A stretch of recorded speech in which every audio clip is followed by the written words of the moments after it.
الحمدللہ رب العالمین صلی اللہ علیہ سیدنا محمد وآلہ الطاہرین واللعنۃ الدائمۃ علی اعدائہم اجمعین اعوذ باللہ السمیع العلیم من الشیطان الرجیم۔ سورہ نازعات کی آیت نمبر 15۔ هل اتاک حدیث موسیٰ، کیا تیرے پاس موسیٰ کا قصہ پہنچا ہے؟ حدیث کلام کو کہا جاتا ہے، اسی طرح کوئی واقعہ ہو جائے تو اس کو حدث کہا جاتا ہے، اسی لیے نئی چیز کو بھی حدیث کہا جاتا ہے۔ کہتے ہیں کہ یہ جو ہے مثلا حدیث معدل ہے، جدید ہے یہ۔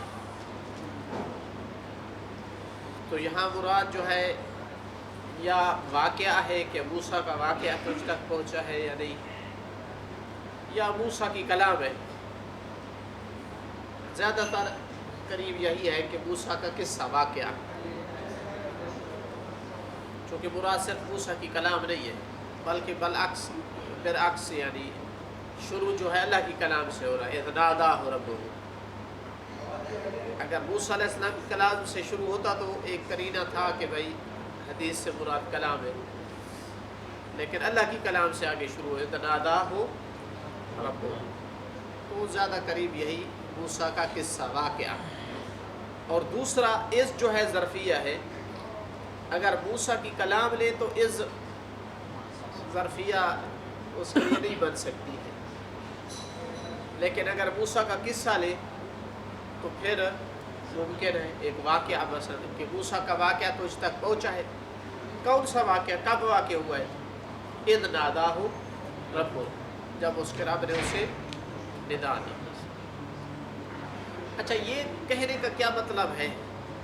جملہ اضافی ہو گیا، یہیں سے شروع کر دیں اذ ناداہ ربہ، جب اس کے رب نے اس کو ندا دی۔ تو پہلے یہ کہنا کیا مطلب ہے کہ کیا تجھے پتہ ہے کسا پہنچا ہے تجھ تک؟ یہ ہوتا ہے نفوس کو تشویق دلانے کے لیے، بلاغی نکتہ ہوتا ہے اس میں۔ ڈائریکٹ بات کرنے کی بجائے اگر اس کو کہیں آپ کو پتہ ہے ایک بات کا، ہاں کون سی بات، بڑا توجہ ہو جاتی ہے، شوق ہو جاتی ہے۔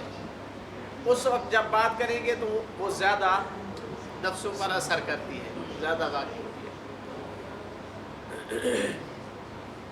اچھا، ایک نقطہ یہاں یہ بھی ہے کہ کیا یہ پہلی دفعہ سورہ نازعات اتر رہی ہے جس میں موسیٰ علیہ السلام کا واقعہ ہے؟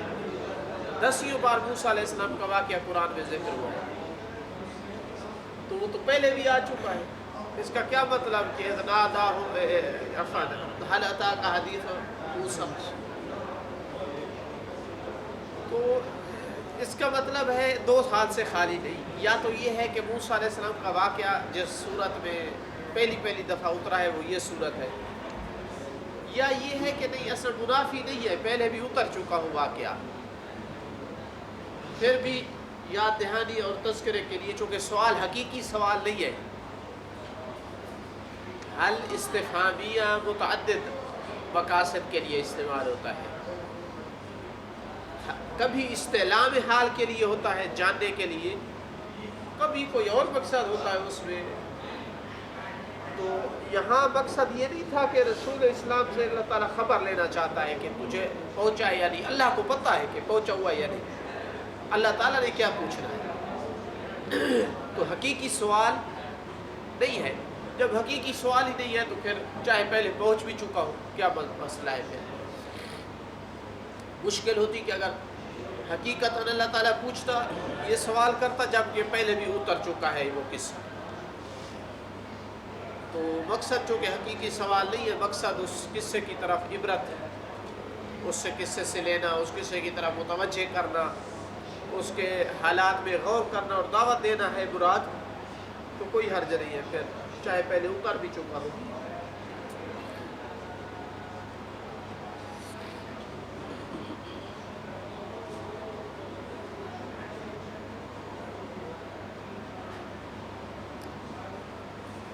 قصے کو بڑے مختصر انداز میں ذکر کیا ہے، اور انتہائی جس طرح کہا جاتا ہے کہ سمندر کو کنویں میں بند کیا ہے چند آیات میں، چند آیات میں بند کیا ہے قصے کو، یعنی 10-11 آیات میں، اور تمام جہاد کی طرف تقریباً اشارہ ہے قصے میں، کب سے شروع ہوا، کیسے شروع ہوا، کیا کیا واقعات ہوئے اور کہاں کیسے اینڈ ہوا۔ یہ قرآن کی یعنی معجزات میں سے ہے۔ اس میں مومنین کے لیے تسلی ہوتی ہے کہ ہمارے سامنے تو فرعون جیسے طاقتور نہیں ہے، کچھ مومن تو وہ بھی تھے جن کو فرعون سے ٹکر تھی، جب اللہ تعالیٰ نے ان کی نصرت کی تھی فرعون کے مقابل، فرعون کو غرق کیا، تو ہمارے دشمن بھی نیست و نابود ہو جائیں گے۔ اسی طرح اس میں دشمنان جو ہے اسلام کے جو دشمن اس وقت تھے یا ابھی بعد میں آئیں گے، ان کے لیے بھی اس میں عبرت ہوتی ہے کہ فرعون جیسا بندہ غرق ہو سکتا ہے دشمنی کر کے کفر اور شرک کی بنیاد پر، تو اور کون ہے جو اس سے زیادہ طاقتور ہے۔ تو یہ ہر ایک کے لیے اس میں عبرت ہوتی ہے۔ اذ ناداہ ربہ بالواد المقدس طویٰ، جب اس کے رب نے اس کو ندا دی وادی مقدس میں کہ جو طویٰ کی وادی ہے۔ یہ مدائن اور مصر کے درمیان وادی تھی جس میں موسیٰ علیہ السلام کو جو ہے وہ آگ سی نظر آئی تھی، کہا کہ میں جاتا ہوں دیکھتا ہوں وہاں شاید کوئی رہنمائی مل جائے یا آگ کا کوئی انگارہ مل جائے۔ سردی بھی تھی، چلو اس سے بھی استفادہ کریں گے اور راستہ بھی نظر آئے گا۔ تو وہاں جا کر جو ہے وہ پتہ چلا کہ تو وادی مقدس ہے، اور اللہ تعالیٰ کی طرف سے ندا آئی کہ تم جو ہے وہ اللہ کے نبی ہو۔ عصا کو کہا عصا پھینکو تو اژدہا بن گیا، اور وہ ڈرنے لگے تو کہا کہ لا یخاف لدی المرسلون، میرے ہاں مرسل جو ہے یعنی تو مرسل بن چکا ہے اور مرسل میرے ہاں نہیں ڈرا کرتے۔ انی انا ربک فاخلع نعلیک، وہاں یہ ندا آئی تھی کہ میں تیرا رب ہوں، فاخلع نعلیک انک بالواد المقدس طویٰ۔ تو مقدس وادی تھی، کس وجہ سے مقدس تھی آیات میں تفسیر نہیں ہے، تشریح نہیں ہے اس کی۔ اسی وجہ سے شاید مقدس تھی کہ اس میں انبیاء آئے، انبیاء سے اللہ تعالیٰ کی ملاقات ہوئی، طویٰ اس کا نام تھا۔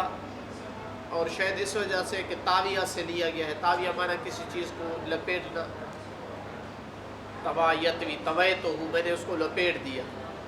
تو گویا اس وادی نے اپنے اندر بہت ساری برکات اور خیرات کو لپیٹا ہوا ہے اپنے دامن میں۔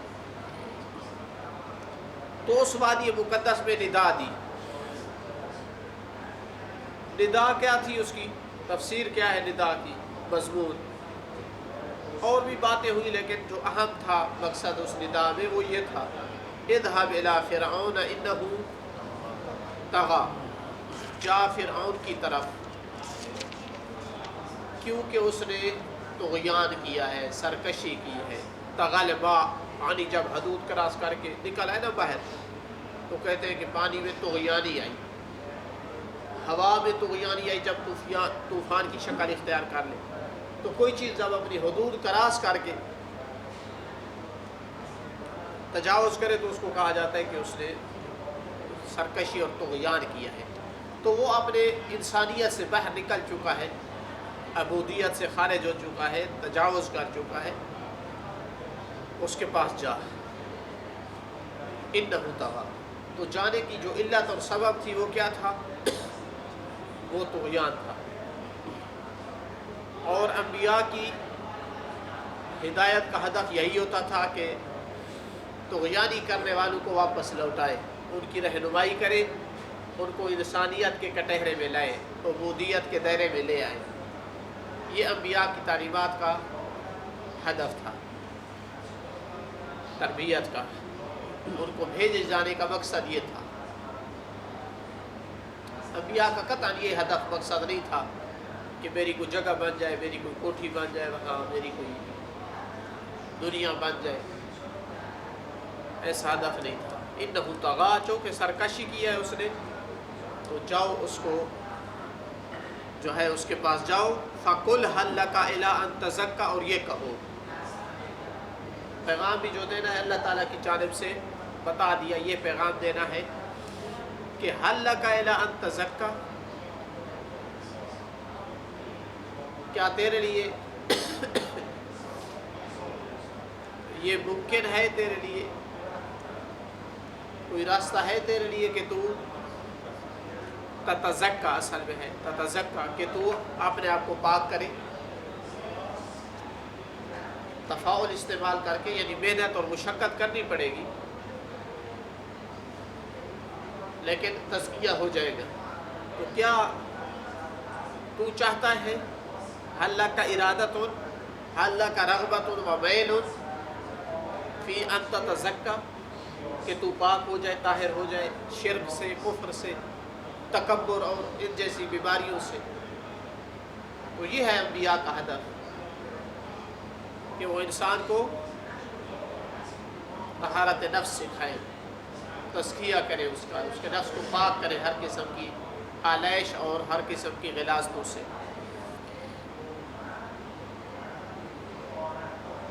عالم کی صفت میں بھی وارد ہوا ہے کہ حکم ہے دوسرے لوگوں کو کہ عالم کے پاس بیٹھو، چونکہ اس کے دیکھنے سے تمہیں اللہ یاد آئے گا اور اس کی بات سے تمہارے علم میں اضافہ ہوگا اور تمہارے یعنی صحبت میں بیٹھنے سے تمہارا تزکیہ نفس ہوگا، تزکیہ نفس ہوگا۔ ایک محفل کسی میں کچھ سنجیدہ سے لوگ تھے، تو ادھر نجف کی بات ہے، طالب علم نجف کے بھی ایک دو بیٹھے تھے، پرانے طالب علموں میں سے تھے، تو وہ لوگ انتظار میں تھے کہ بھئی طلاب کی محفل ہے، کوئی بات اچھی ہوگی، کوئی نصیحت، کوئی وہ لوگ ذہن لے کر آتے ہیں ان دنوں، یعنی زیارت میں جب آتے ہیں تو وہ مولانا صاحب کبھی موبائل کی باتیں کہ موبائل کے ریٹ کیا چل رہے ہیں، اور کبھی وہ تو کاروبار کی باتیں اور پیسے کی۔ تو گھر والے سے انہوں نے کہا کہ اگر آپ نے مولانا صاحب کو مزید بٹھانا ہے تو ہم چلتے ہیں، یا ان سے پوچھ لے اگر انہوں نے جانا ہے تو پھر ہم بیٹھتے ہیں۔ یعنی اس قدر ان کو اذیت ہوئی کہ ایک حوض نجف میں 10-15 سال بندہ پڑے اور اس کی محفل سے ایک مومن کئی گھنٹے بیٹھ کر اسی طرح خالی ہاتھ اٹھ جائے جیسے محفل میں بیٹھا تھا۔ جبکہ میں پہلے بھی بعض اپنی محفلوں میں ذکر کر چکا ہوں کہ بزرگ علماء کی جو تبلیغ ہوتی تھی وہ نجی محفلوں میں سٹیج سے زیادہ ہوتی تھی اور زیادہ مؤثر ہوتی تھی، اس میں اخلاص زیادہ ہوتا تھا، اثر زیادہ ہوتا تھا۔ اس محفل میں خالص بیٹھتے تھے، خالص کا مطلب یعنی صرف وہی بیٹھتے تھے جو چاہتے تھے کہ شاید کوئی چیز مل جائے ان کی محفل سے۔ یار عالم کی محفل ہے تھوڑی دیر بیٹھ لوں، عالم کی محفل ہے بیٹھ لوں، یعنی کوئی برکت نہیں۔ مجلس میں ہر نیت والا آ سکتا ہے لیکن یہاں خاص نیت والے بیٹھتے ہیں۔ تو بہرحال یہ انبیاء کا تھا ہدف کہ حل لک الی ان تتزکا، اگر کوئی تزکیہ چاہتا ہے تو تزکیہ کے لیے انبیاء تیار ہوتے تھے۔ اور کتنا پیارا انداز ہے، یہ بھی ایک دوسرا مہم نکتہ ہے۔ بعض کہتے ہیں کہ ہمارا کام ہے پہنچانا، اور اس سے مقصد دیتے ہیں کہ جیسے پہنچا دے، گالی نکال کر، دھمکیاں دے کر، مثلا شدید لہجے کا، ما علینا الا البلاغ۔ وہ بلاغ کا معنی آتا ہے آپ کو؟ بلاغ کیا ہوتی ہے؟ ما علینا الا البلاغ، وہ بلاغ ہے جس کے بارے میں اللہ کے رسول نے اپنے نبی کو بھی فرمایا تھا، وَجَادِلْهُ بِالَّتِي هِيَ أَحْسَنُ فَقُولَا لَهُ قَوْلًا لینا، اور یہاں دیکھیں کتنا پیارا انداز ہے، حل لک الی ان تتزکا، یعنی حل لک میل و رغبت، اس کی فطرت کو جگانا چاہتے ہیں۔ فطرتاً ہر انسان چاہتا ہے میں پاک صاف ہوں، چاہتا ہے یا نہیں چاہتا فطرتی طور پر؟ کوئی بندہ قبول کرتا ہے اس کو کہ تم گندے ہو؟ گالی سمجھتا ہے نا، جتنا بھی گندا ہو گالی سمجھتا ہے۔ اس کا مطلب ہے فطرت میں ہر بندے کی تمنا ہے پاک ہو، پاک صاف ہو۔ تو جب موسیٰ علیہ السلام نے اس کو بدبخت کو کہا کہ کیا تیرے لیے میل ہے، اس طرف رغبت ہے کہ تو اپنے آپ کو پاک کرنا چاہتا ہے، تو بلا کیوں نہیں، فطرت کی آواز ہے۔ لیکن ہر دھرمی کی بنیاد پر وہ قید ہے کہ نہیں میں تو پاک ہوں۔ مسئلہ یہاں ہوتا ہے، تو کون ہوتا ہے مجھے پاک کرنے والا؟ جس طرح مولوی صاحب کو کہہ دیتے ہیں مثلا تو بڑا متقی بن گیا، میں کو اتنا گیا گزرا ہوں مثلا، تو مشکل یہاں ہوتی ہے سورے کی تشخیص میں کہ سمجھتا ہے میں پاک ہوں، تو فطرت کی اس کی فطرت کو جھنجھوڑنا چاہتے ہیں اتنے احسن انداز میں، اخلاقی انداز میں۔ تو کلائی طریقہ کار یہی ہے، ہماری تبلیغ میں بھی یہ ہونا چاہیے اس انداز سے، ورنہ الٹا نفرت کر جاتے ہیں لوگ اور الٹا نقصان اور دشمنی پہ آ جاتے ہیں۔ تو مقصد ہمارا یہ نہیں کہ میں اپنا فریضہ انجام دوں بس میں کہہ دوں، مانے یا نہ مانے، نہ، ہمارے اندر اگر انبیاء والی تڑپ ہو تو ہماری کوشش ہو کہ ایسا انداز ہو جس سے وہ قبول کرے، قریب ہو، نہ بھی کرے تو زیادہ دشمنی اور بدبختی پہ نہ ہے مسئلہ۔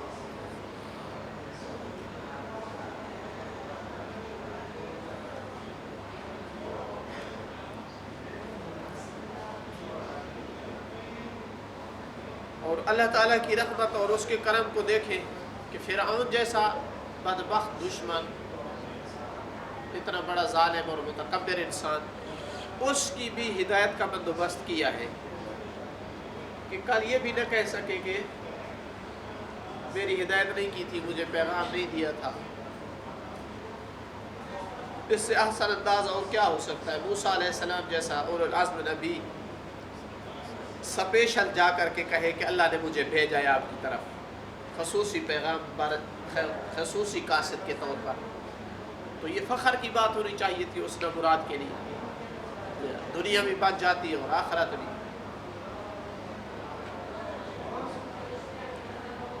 لیکن انسان بہرحال بدبختی کے ان مراحل تک پہنچ جاتا ہے کہ پھر اس کو کوئی چیز بھی فائدہ نہیں دیتی۔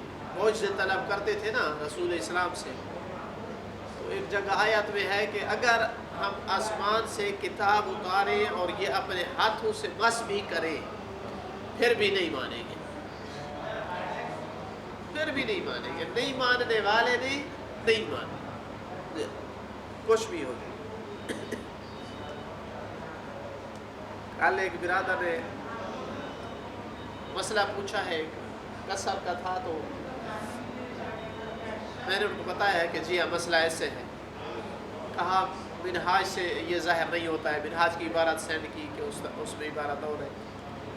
بہرحال میں نے اس کو نقطہ بتایا کہ اصل نقطہ یہ ہے مسئلے میں، اور مکتب سے بھی پوچھا انہوں نے ایسے کہا، تو جواب میں کہتے ہیں کہ آپ نے جو وجہ استدلال بیان کی ہے معقول ہے، عقل بھی قبول کر رہی ہے اور مکتب سے بھی تصدیق ہو گئی ہے، لیکن میرا دل نہیں مان رہا ابھی تک۔ یہ اس نے لطیفے کے طور پر کہا، یعنی عکاسی کی ہے مجتمع کی کہ بھئی ہماری جس طرح بعض دفعہ عوام میں ہوتی ہے حالت کہ دل نہیں مان رہا، بعض دفعہ ہم بھی اس طرح ہو جاتے کہ دل نہیں مان رہا۔ فَقُلْ هَلْ لَكَ إِلَىٰ أَن تَزَكَّىٰ وَأَهْدِيَكَ إِلَىٰ رَبِّكَ فَتَخْشَىٰ، اور میں تیری رغبت ہے اس بات میں کہ میں تیری ہدایت کروں، تیری رہنمائی کروں، إِلَىٰ رَبِّكَ تیرے رب کی طرف۔ یہاں چودراہٹ کا مسئلہ بنتا ہے کہ تیری ہدایت مانوں، یعنی تجھے بڑا مانوں، تجھے محترم مانوں، تجھے اپنا رہنما اور لیڈر اور قائد مانوں۔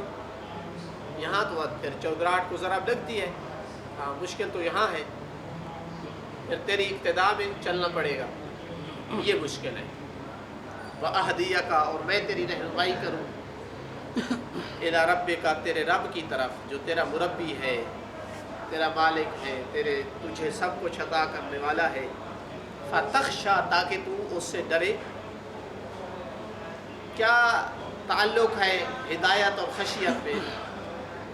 خشیت اسی میں نہیں ہوتی جس کو ہدایت نہیں ہے، جس کو معرفت نہیں ہے، جس کو علم نہیں ہے۔ معصوم فرماتے ہیں کہ اے میرا اللہ، بعض حدیث میں سب سے زیادہ تجھ سے تیرے وہی بندے ڈرتے ہیں جو تیری معرفت زیادہ رکھتے ہیں۔ انما یخشی اللہ من عبادہ العلماء، اللہ سے جو خشیت رکھتے ہیں وہ کون ہے؟ جو علماء یعنی اس کی معرفت رکھتے ہیں، اس کی عظمت پہچانتے ہیں، اس کی قدرت جانتے ہیں، اس لیے ان کو خشیت ہے۔ جو جاہل ہے، معرفت نہیں رکھتا ہے، وہ مطمئن پھرتا ہے۔ تو تاکہ میں تیری ہدایت کروں تیرے رب کی طرف، اور پھر تو اس سے خشیت اختیار کرے، ڈرے۔ خشیہ وہ ڈرنا ہوتا ہے جس میں تعظیم ہوتی ہے، یعنی ایسی ذات سے ڈرنا جس کی عظمت کے ساتھ انسان کو جس سے خوف ہو۔ فَأَرَاهُ الْآيَةُ الْكُبْرَى، صرف اس فطری استدلال پر اکتفا نہیں کیا بلکہ ساتھ عقلی دلیل بھی لے کر آئے۔ بس اسے دکھایا موسیٰ علیہ السلام نے آیت الکبریٰ، بہت بڑا معجزہ۔ عصا والا معجزہ کوئی چھوٹا معجزہ نہیں تھا، لکڑی کا عصا ہے، اور وہ اتنا بڑا ازدحام مان جائے کہ اس کا ایک منہ فرعون کے محل اور قصر کے نیچے ہو اور دوسرا اس کا سائڈ جو ہے وہ اس کے اوپر ہو، یہ کیفیت ہو جائے اس ازدحا کی، اتنا بڑا۔ حتیٰ روایت میں ملتا ہے کہ اس کے کپڑے بھی نجس ہو گئے فرعون کے، یہ حالت دیکھ کر۔ اس کے نجس کیا ہونے تھے؟ وہ سب نجس ہی تھا خود ہی۔ تو اس سے بڑا اور کیا معجزہ ہونا چاہیے تھا؟ تو نہ فطرت کی بات مانی، نہ اس معجزے کو مانا، ورنہ عقل یہاں مجبور کرتا ہے کہ بھائی مان لو، یہ آدمی عام آدمی ہوتا تو یہ اتنا بڑا معجزہ نہ دکھا سکتا۔ بعض نے کہا ہے کہ آیت الکبریٰ یہاں الف لام جنس کی ہے، تمام معجزے مراد ہیں۔ بہت بعید لگتا ہے تمام معجزوں کو آیت الکبریٰ کہنا اور ساتھ مفرد کے ساتھ۔ قرآن میں کئی جگہ آیات استعمال ہوا ہے تو آیات کہا جاتا ہے، ظاہراً اس سے عصا والے معجزے کی طرف اشارہ ہے۔ سب سے پہلے یہی معجزہ دکھایا موسیٰ علیہ السلام، اور انہوں نے بھی اسی کے مقابلے کا سوچا، کیونکہ سب سے زیادہ پریشان جس معجزے نے کیا وہ یہی معجزہ تھا، اسی کا توڑ سوچا انہوں نے، یعنی کوشش کی کہ اس کا توڑ لے آئے۔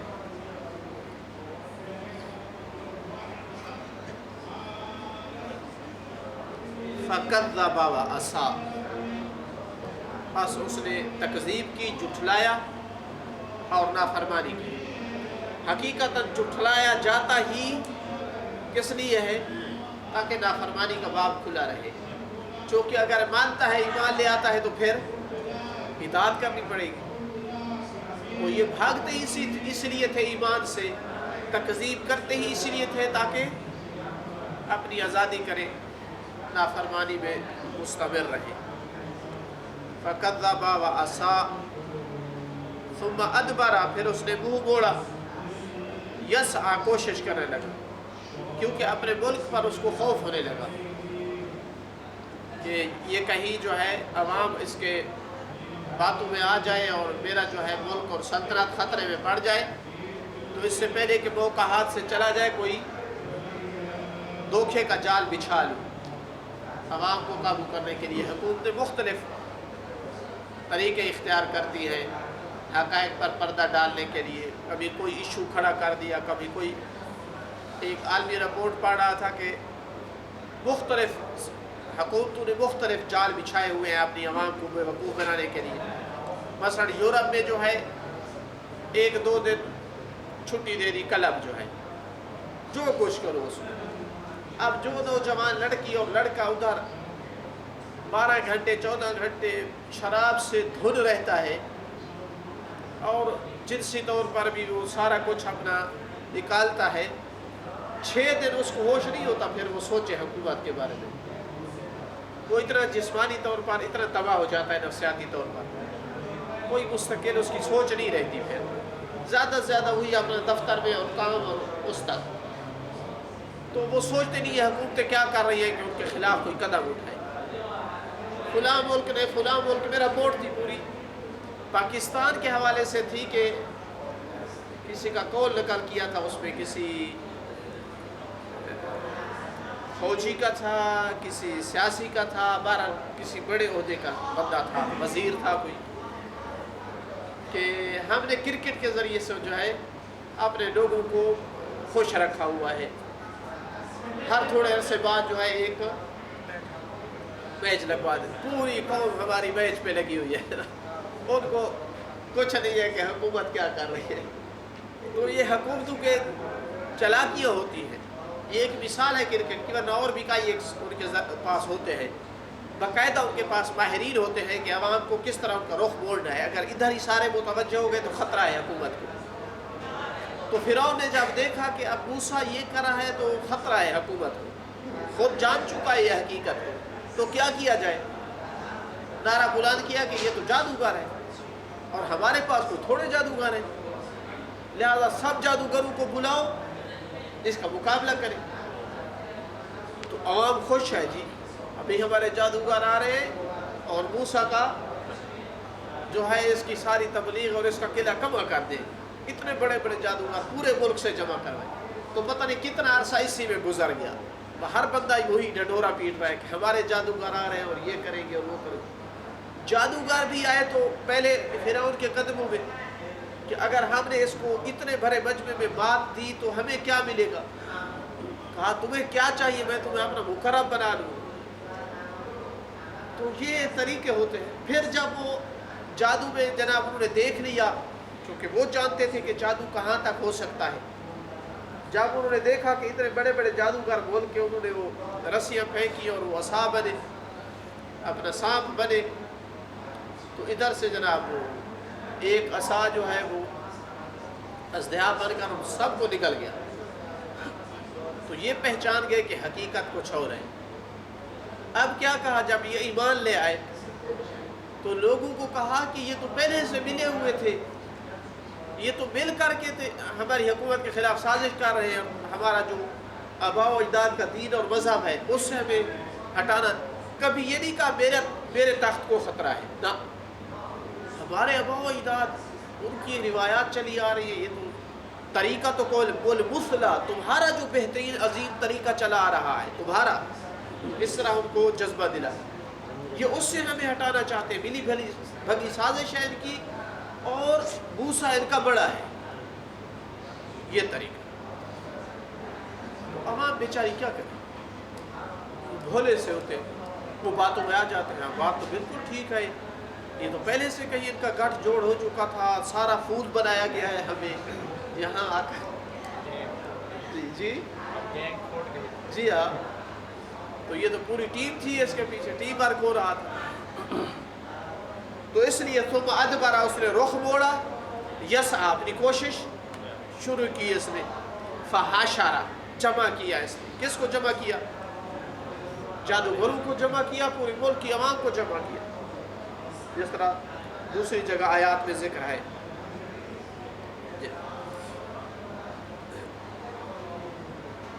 حشر ہوتا ہے یعنی زور سے جمع کرنا سب کو، فنادا اور ندا دی، جمع کیا اور ندا دی۔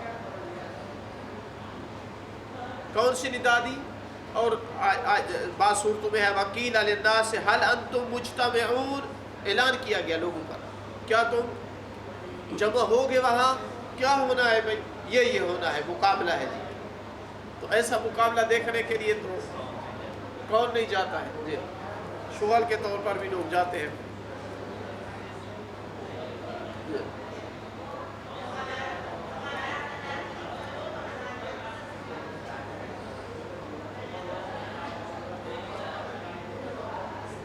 وَأَرْسَلَ فِي الْمَلَإِ حَاشِرِينَ يَأْتُوكَ بِكُلِّ سَاحِرٍ عَلِيمٍ، دوسری جگہ یوں ہے آیا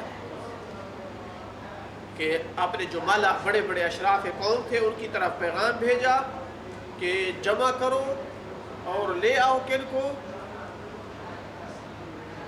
جو علیم جادوگر، بہت بڑے بڑے سمجھدار جادوگر ہیں، ان کو، یعنی عام چھوٹے جادوگر نہیں، جو ماہر جادوگر تھے ان کو، چونکہ جادو کا دورہ تھا فرعون کے زمانے میں، اسی لیے اللہ تعالیٰ نے بھی موسیٰ علیہ السلام کو ویسا ہی معجزہ دیا جو اس زمانے کا توڑ ہو، جس میں ہر دور میں اس کے تقاضوں کے مطابق معجزہ دیا گیا ہے۔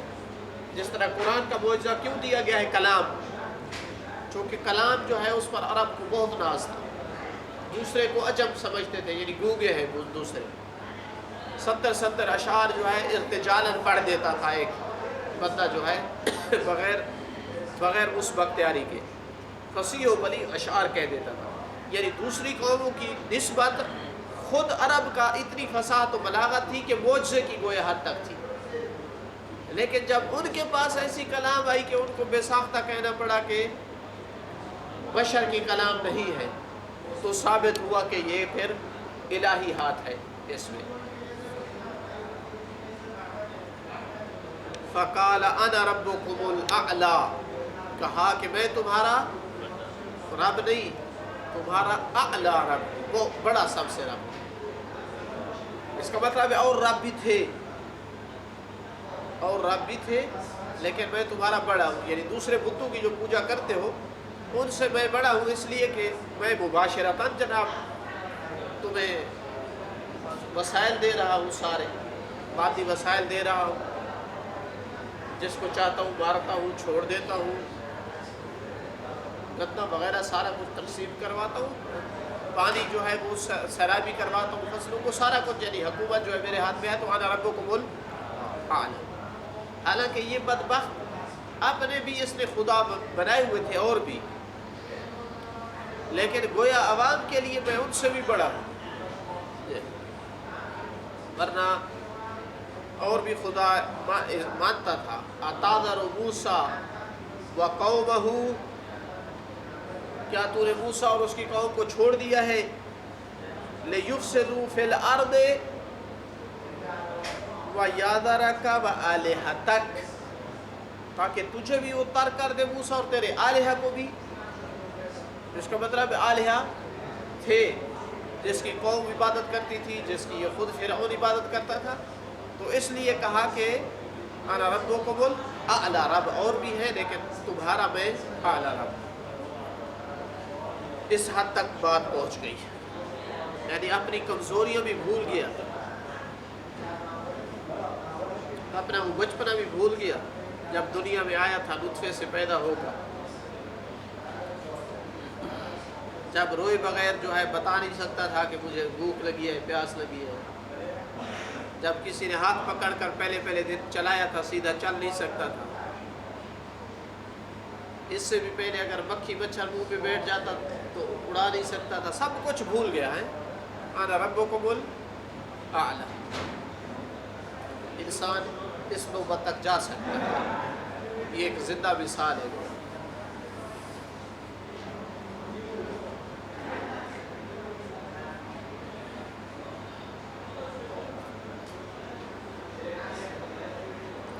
فَآخَذَهُ اللَّهُ، بس یہ حد تھی، یعنی یہ نہایت تھی، ڈھیل دینے کی یہ فرصت آخری تھی، جس سے آگے اب مزید ڈھیل دینا کوئی مناسب نہیں تھا بالکل۔ اللہ نے اس کی گرفت کی، نکال الآخرۃ والاولی، نکال لغت میں کہا جاتا ہے عجز، کسی چیز سے عاجز ہونا، کمزور ہونا۔ کوئی آدمی اگر اپنے واجبات جو اس کے سر پر ہے، مثلا واجب الادا ہے، ان کو ادا نہ کر سکے، بیٹھ جائے تو کہا جاتا ہے ناکل، یعنی ان کے ادا کرنے سے عاجز ہو جائے۔ اور نکل کہا جاتا ہے اس قید کو جو شدید قسم کی قید ہو اور انسان کو ہر قسم کے کام کرنے سے جو ہے بٹھا دے، عاجز کر دے۔ تو یہاں مراد کیا ہے؟ یہاں عذاب ہے، چونکہ عذاب الہی ایک تو خود انسان کو عاجز کر دیتا ہے کہ مقابلہ کرے، اور دوسروں کو بھی عبرت سکھاتا ہے عاجز کر دیتا ہے اس بات سے کہ وہ نافرمانی کرے، اتنا ان کو خوف میں ڈالتا ہے۔ قرآن آیت میں جو پہلے آخرت کا ذکر ہے پھر دنیا کا، اس میں کوئی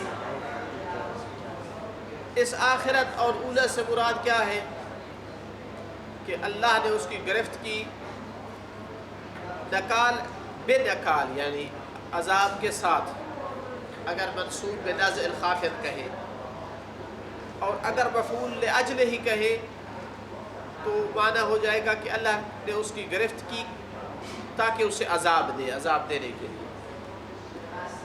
آخرت ایک مراد لیا گیا ہے، آخرت یعنی یوم القیامت، اور اولا سے مراد دنیا، کہ اللہ نے اس کی گرفت کی دنیا کا اور آخرت کا عذاب دے کر۔ دنیا کا عذاب غرق ہے، آخرت کا عذاب نار جہنم ہے۔ اگرچہ دنیا کا عذاب پہلے دیا ہے لیکن آخرت کو مقدم کیا ہے اس کی شدت اور اہمیت کی وجہ سے، وہ بڑا عذاب ہے۔ ایک تفسیر یہ بھی کی گئی ہے کہ نہیں، آخرت سے مراد کلمہ آخرت ہے اور اولا سے مراد کلمہ اولا ہے، یعنی فرعون کے دو کلمے ہیں۔ بعض روایات میں یہ تفسیر وارد ہوئی ہے کہ اللہ نے اس کی گرفت کی، ایک اس کے آخری کلمے کی وجہ سے، ایک اس کے پہلے کلمے کی وجہ سے۔ پہلے کلمے کا عذاب اور آخری کلمے کا عذاب۔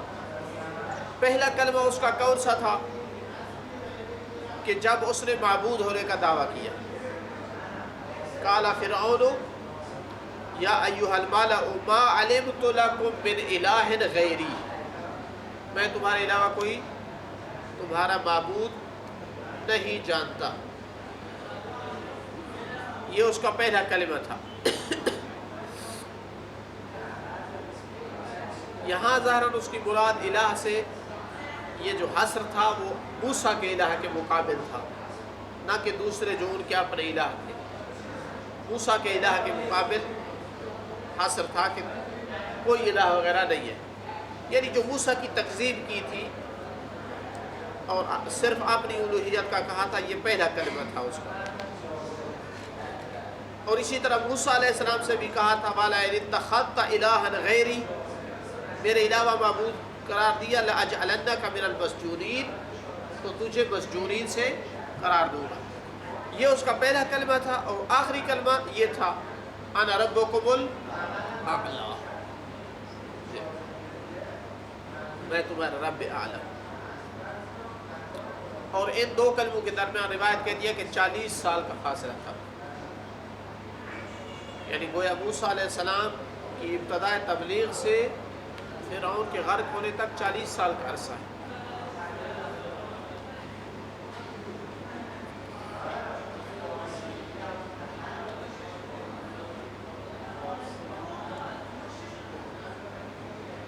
ان فی ذلک لعبرۃ لمن یخشی،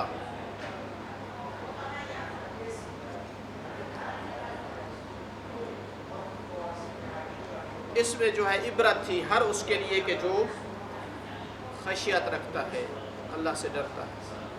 صرف اس کے لیے بھی نہیں ہے، اگرچہ ہے ہر طاغی کے لیے،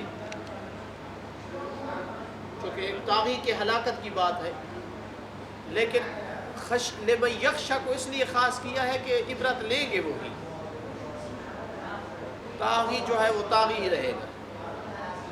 لمن یخشی یعنی جس کے دل میں خوف ہے کسی حد تک، اتنا عقل مند ہے، اتنا اس کا عقل سلیم ہے کہ اس میں خشیہ ہے کہ کہیں نقصان ہوگا، تو اس کے لیے اس میں عبرت ہے کہ اتنے بڑے جب تباہ ہو گئے، غرق ہو گئے، تو اور کون ٹھہر سکتا ہے اللہ تعالیٰ کے سامنے۔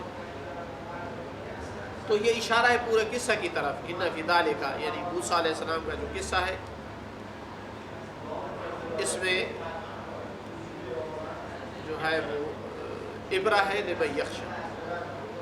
تو تمام قصے کو بند کر دیا، اشارہ کر دیا کہ موسیٰ علیہ السلام کو کب نبوت عطا ہوئی، جب مدین سے آ رہے تھے، راستے میں تھے، چونکہ وادی طوا جو ہے وہ وہاں واقع ہے، اور پھر کیا پیغام دے کر کے کس طرح فرعون کی طرف بھیجا، کیا معجزہ دیا تھا بڑا جو ہے موسیٰ علیہ السلام کو، پھر اس نے کیا آگے رویہ کیا، کس طرح اس نے جادوگر اکٹھے کیے اور ان کو ندا دی اور کس طرح سازش کی موسیٰ علیہ السلام کے خلاف، پھر آخر پہ جو ہے کس طرح اس کو ہم نے غرق کیا۔ تو پورے جو ہے سٹوری کی طرف اجمالی اشارہ ہے۔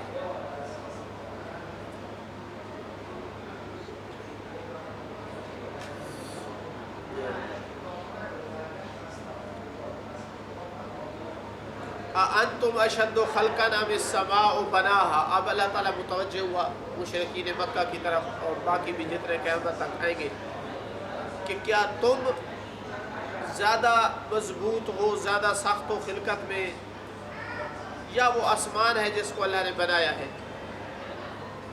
کون زیادہ خلقت میں جو ہے بڑا ہے، سخت ہے؟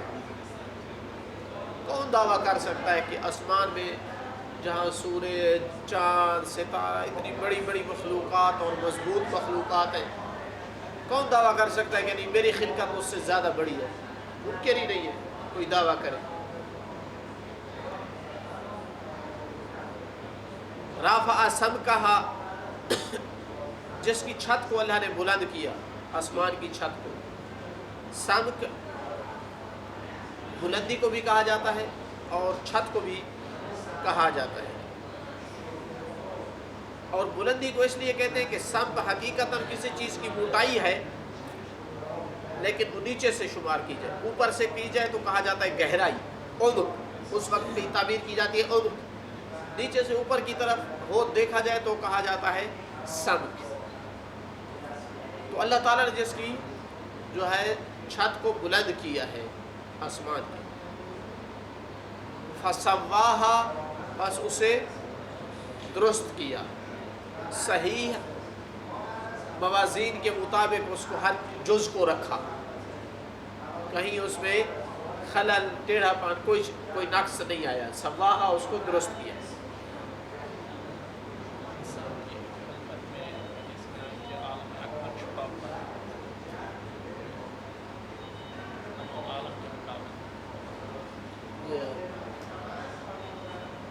یعنی مراد ہے کہ اس کے اندر جو باریکیاں ہیں، ایک نظام ہے پورا، جتنا اس کو مقصد ہے جتنا معمولی سمجھا جاتا ہے اتنا نہیں ہے، اس کے اندر بھی ایک پوری کائنات ہے۔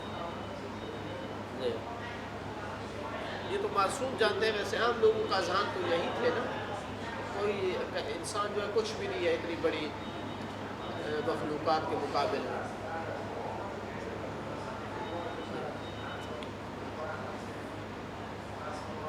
وَأَغْطَشَ لَيْلَهَا وَأَخْرَجَ ضُحَاهَا، اور اس کی رات کو تاریک بنایا، آسمان کی رات کو غطش، تاریکی کو کہا جاتا ہے، اور ضحا سورج کی روشنی جب پھیل جائے اس کو ضحا بولتے ہیں۔ تو کہا کہ آسمان کی رات کو تاریک بنایا ہے اور اس کی ضحا جو ہے اس کو نکالا ہے، چاشنی کا جو وقت ہے۔ آسمان کی طرف نسبت کیوں دی ہے اس کی؟ چونکہ مصدر آسمان ہے، دن کا اور رات کا منشا جو ہے آسمان ہے، اس وجہ سے اس کی طرف نسبت دی ہے۔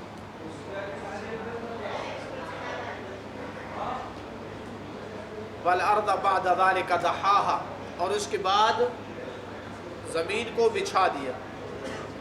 یہ بچھانا کہاں سے آیا زمین کا؟ کہتے ہیں کہ پہلے پانی تھا سارے کا سارا زمین پر پھیلا ہوا،